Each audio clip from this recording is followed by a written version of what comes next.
Lulusot lang tayo, tapos babalik. Woo!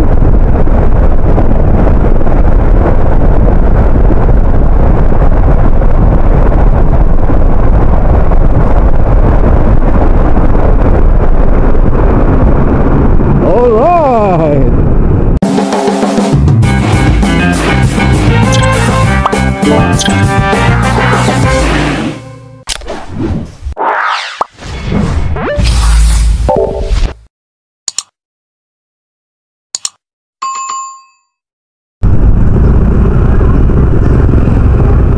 Good afternoon mga katoto.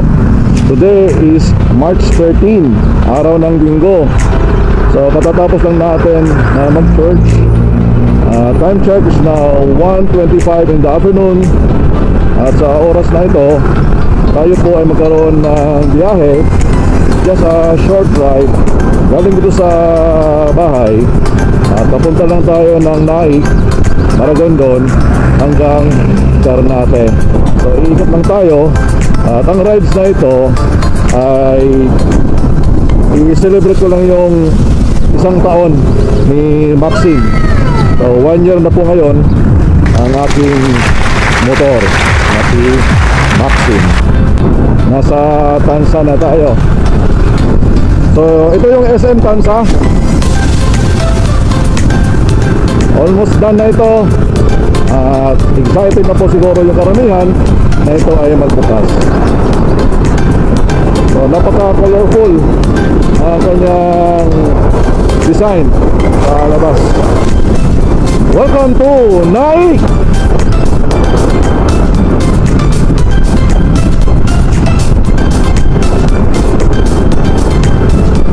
Welcome to Naik proper.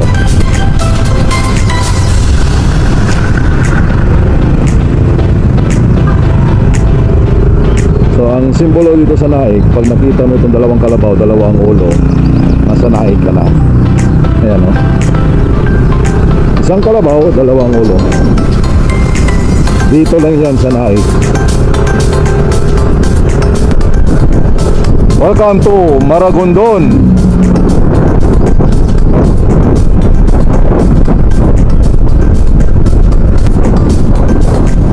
Welcome to Ternate. Recibi mi otro con usted y con todo corazón. Wow, mahirap pasahin.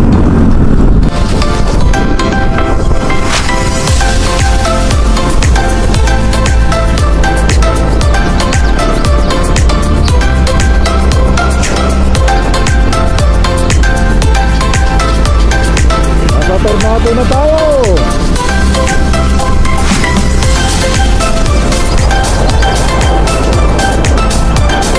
Wow, tanaw ko na dito yung corridor.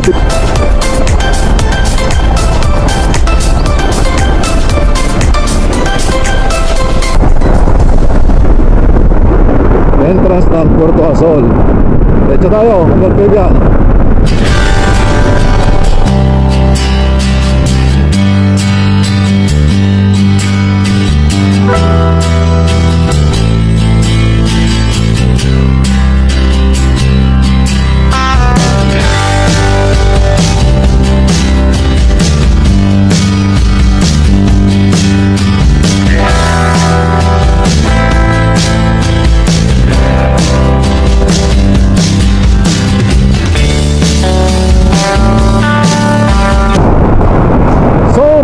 Ganda.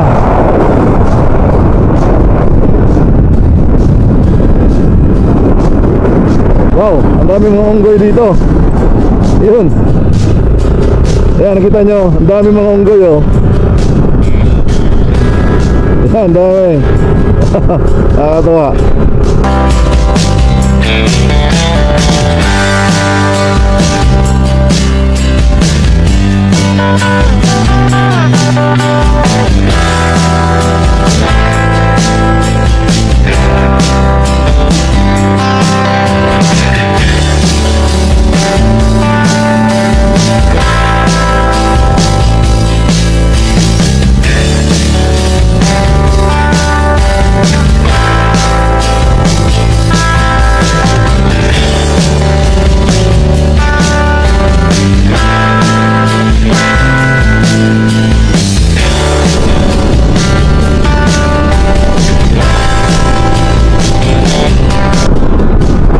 Alright, andito na tayo sa Kabiang Tunnel. Wow, walang isang oras, andito na tayo.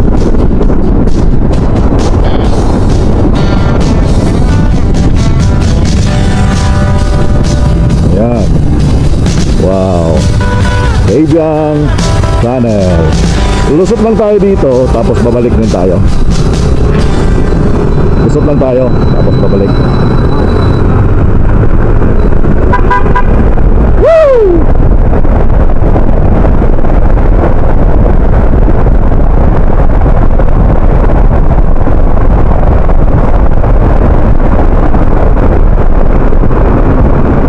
Alright! So paglabas mo dito, Nasugbo, Batangas na. Yan.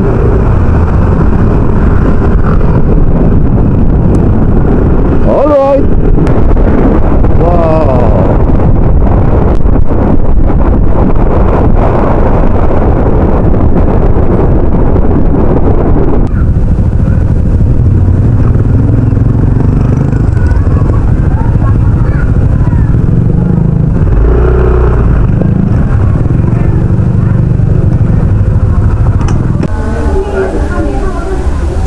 Ang ganda.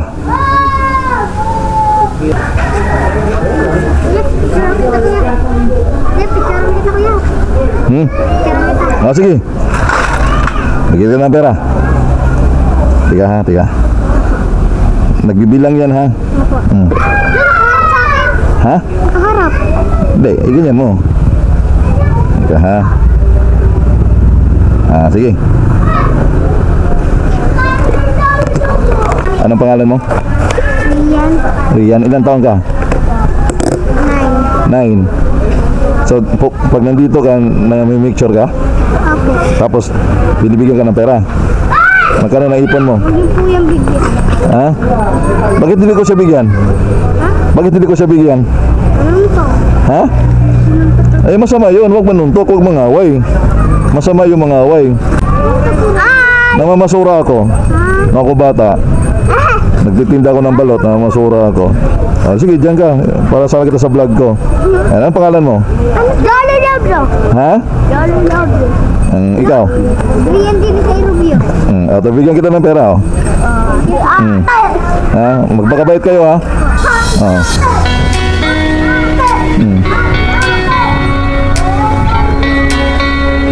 Okay, so balik na tayo. Kasi meron pa tayong church mamaya. So ang sadya lang talaga natin dito ay ride lang saglit. Dahil si Maxine ay 1 taon na sa akin. So sa araw na ito ay 1 taon na si Maxine. So balik na tayo sa ating pinanggalingan sa Rosario. So ang sadya lang talaga natin dito ay isang short ride lang mula sa bahay hanggang dito sa Kabiang Tunnel. Tumawid lang tayo saglit dito sa may boundary ng Nasugbo. Tumambay lang saglit dito sa view deck. At ngayon, pabalik na tayo ng Rosario. So ginawa ko lang ang rides na ito dahil nga ang ating motor na si Maxine ay 1 year na. At sineselebrate ko lang po yung 1 year niya sa araw na ito. At alam niyo po si Maxine, marami na kaming pinagsamahan nito. At marami ng lugar ang aming napuntahan. Okay, so ngayon babalik na tayo sa Rosario. Alright. At masarap tumambay. Kaso lang ayoko nang tumambay dahil nga hinahabol ko rin yung oras pabalik sa Rosario.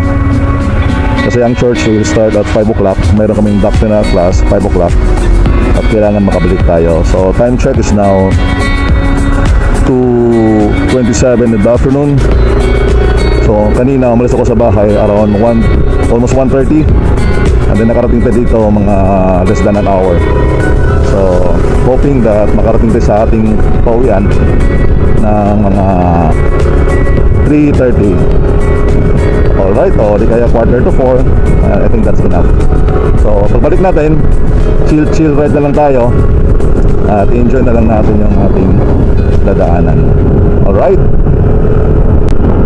Here we go! Cave yan!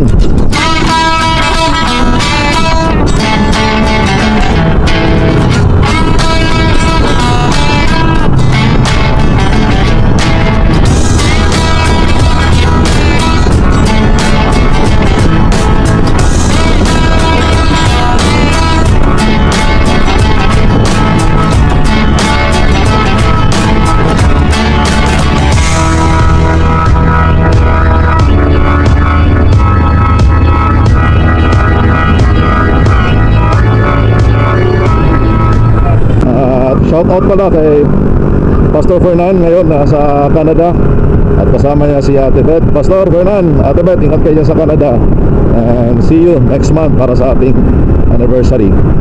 So kanina sa church, I was assigned by our pastor to preach the first service at ang subject ko, ang topic na pinag-usapan kanina sa church during my first service sermon is about don't dwell on the past. So, sabi sa Isaiah 43 verse 18 and 19 that we should not dwell on the past. Kumbaga, hindi natin alalahanin o hindi na tayo palagi nakakalingon o nananatili doon sa nakalipas natin. May mga bagay na marahil masakit sa atin, mga bagay na ating naranasan na tayo ay nasaktan, at marami sa atin na parang hindi makamove on. Now, if you want to have a better future, you have to move on. You have to go forward. At yung mga bagay na hindi naman maganda talagang alalahanin, wag na lang.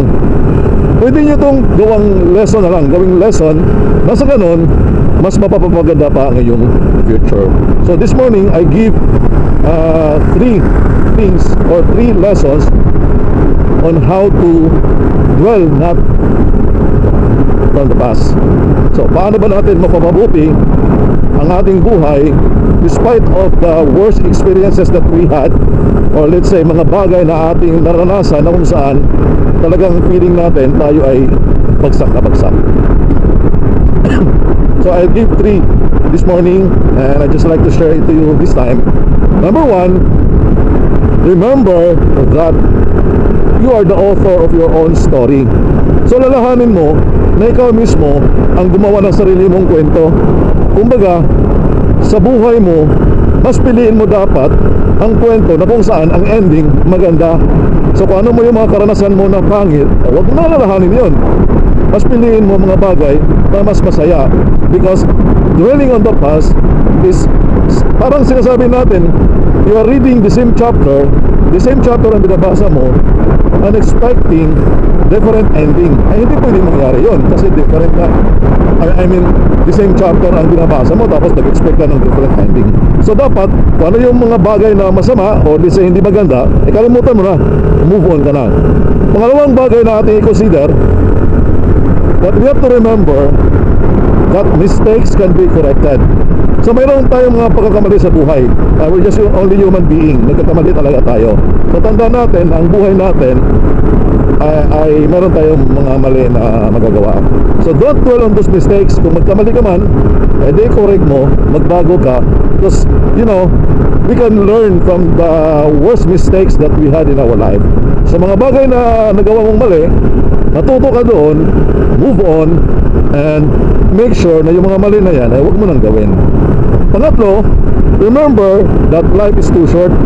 Maiksi lang po ang buhay para ibuhos natin ang ating oras sa mga bagay na puro bigatian, puro lungkot. So, huwag na. Sayang ang buhay. Enjoy life. Kumbaga, huwag mo nang isipin yung mga bagay na nakapagbigay lungkot sa'yo. Kung ikaw ay iniwanan, move on na. Yung mga karanasan na parang hindi mo na makalimutan, kalimutan mo na yun. Dahil life is too short para i-dwell natin ang ating buhay sa mga bagay na ganyan. So tandaan natin that we can make a better future out from the past that we had. Sa mga bagay na hindi maganda, we can build a better future. So tandaan nyo, number 1, remember that you are the author of your life story. Pangalawa, remember that mistakes can be corrected. At Pangatlo, remember that life is too short. Alright? So, hanggang dito na lang. Diretso na ako mag-drive. Focus ako sa pag-drive ko because I have to see to it that bago mag 4 o'clock, nasa bahay na ako. Time check is now 2:35 in the afternoon. And once again, ang biyahe na ito ay 1 year celebration para kay Maxine. Alright, so hanggang dito na lang. And once again, this is JB Moto nagsasabi sa inyo, maraming salamat sa lahat ng mga subscribers. At kung hindi ka pa nag-subscribe, please subscribe and hit the notification bell nang sa ganon, updated ka sa mga videos na aking upload. Okay? So, enjoy life. Ride ko to. Ride mo to. Enjoy every day. God bless. See you on the next vlog.